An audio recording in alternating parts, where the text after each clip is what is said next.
वजीर मरियम औरंगजेब साहिबा हमारे साथ मौजूद हैं। मरियम औरंगजेब साहिबा, बहुत शुक्रिया आपके वक्त का। बताइएगा, लाहौर में बसंत की खुशियां जारी हैं, क्या कहेंगी इस हवाले से? की अवाम, पंजाब की अवाम, लाहौर की अवाम को कहना चाहती हूँ कि एक फैसला जो ज्यादा लोगों को नहीं पता, लेकिन I want to announce it today कि बसंत का रिवाइवल जो है ये एक मुश्किल फैसला था, और ये फैसला जो है वो पंजाब को, लाहौर को, उसकी सकाफत, उसका त्यौहार और बिलखसूस बसंत जो लाहौरियों की रगों और खून में है, और आप देख रहे हैं उसका इजहार जो कल रात 12 बजे के बाद लाहौर का आसमान है, जो फेस्टिविटी है, जो बसंत फीवर है, वो आपके सामने।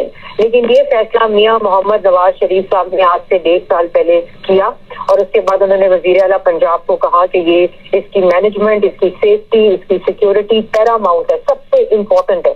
तो ये एकदम ऐसे नहीं हुआ कि हमने बसंत खोल दी, और इसके पीछे 1.5 साल की पूरी वजीर आला पंजाब की, उनकी टीम की मेहनत है। इसमें सेफ्टी, सिक्योरिटी, इसकी पूरी जो ऑर्गेनाइजेशन है उसके ऊपर काम हुआ। इतना ज्यादा ऑर्गेनाइज्ड फेस्टिवल मेरे ख्याल में पंजाब की और लाहौर की और पाकिस्तान की तारीख में नहीं हुआ होगा।